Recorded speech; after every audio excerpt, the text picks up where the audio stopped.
Welcome to part 3 of our Pacifica minivan console replacement. If you've made it through parts 1 and 2 and now you're at part 3, congratulations, I'm honestly amazed. If this is your first video, make sure you check out our other two videos, part 1 and part 2, which explain how to take out the standard console and start installing the mid-grade or the super console. Now, for part 3, we're going to be working around on our hands and knees quite a bit, trying to get underneath this seat. So if you have those stow and go seats, go ahead and stow your second row so you have some room to move around here. You're going to want to move your seat all the way forward. So this is the driver's side that I'm working on first. And there is a plastic rail cover next to the console that is currently inhibiting our access to two bolts we need to put in to secure the back of the console to the vehicle. Now, the first thing you'll want to do is you'll want to get underneath the seat, and there's going to be two clips that are holding that plastic side rail onto a metal rail. And you'll see those there, two silver clips. So I very quickly realized that this is probably easier done if I go in from the front of the seat. So now I've moved the whole seat all the way to the back, and you'll see here that I have a lot more torque, a lot more leverage to use my hands, get underneath that seat, and really just push the rail clips off in order to free that plastic rail piece to be removed. Now, once you've popped those pieces off, you're going to want to switch back to the back of the vehicle. So you're going to want to push the seat forward completely once again, because there is this plastic piece that is holding on to the chair rail here in the back. All right. Now that plastic piece can be removed with Torx screwdriver. So if you have Torx bits or Torx screws, you can just go ahead and remove a couple of these Torx screws to be able to remove this item. Without removing this part, you are not going to be able to get the plastic rail off. So this is the second step in the process. So what I'm going to do here is I'm just going to take my drill with a Torx bit. I pre-fitted it, and I'm just going to remove the first one, which is all the way at the back of the rail. It is exposed. I did clean this rail a little bit earlier, so there's not as much hair and spills on it.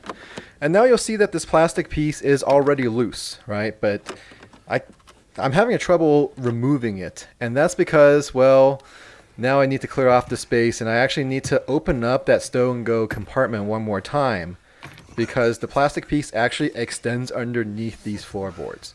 You'll have to lift it up, and once it's up in its position, then you can simply slide it out. Now at this point I'm thinking, ugh, gross, right? There's some residue, there's some muck under it. So I'm just going to take the time while I'm here. I'm going to do a little bit of extra deep cleaning with a wet rag and get rid of that. And honestly, this is more for my own peace of mind. Otherwise, I would just drive around all day knowing that there's all this muck on the seat on the floor behind me. So now that we have that piece out, I'm just going to close it back up. And there is another Torx screw on the inside of the seat. Or I guess this would be on the outside of the rail, right? Either way, from the driver's side, this is on the right side, right next to the console. But with the seat moved all the way forward, and even with these super consoles, you can actually reach those screws, right? So you don't need to contort. But what I did notice is that this screw took a bigger Torx size. So I did have to just pre-fit those one more time. And then I just took my drill here. I aligned it. Sorry for the shot. I know it's a bit out of frame here, and my head is not what you want to be seeing.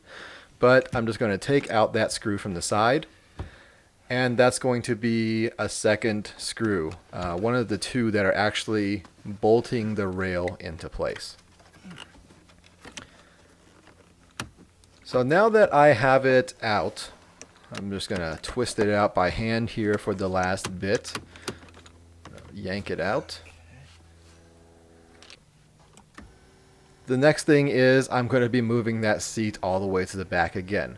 Now this part, unfortunately, I did not get it on camera, but all at the front of the rail here, there is just one more screw. So I'm going to take my drill with the Torx bit in it already, move it to the front. I'm going to remove that last screw, right? And there's a little bit of a cover in the front there as well. And you're going to want to pull out the seat rail from the front. There's a more plastic there on the front, and it's just easier to remove. It's not bolted on in the back anymore. So I slid it out the front, and then here it is, completely removed from the vehicle at this point. So there's those two silver clips that we were talking about. We popped those out first, and then we took out screw holding it in the back, screw holding it in the front, and then that black cover where you needed to lift up the stow and go to ultimately remove.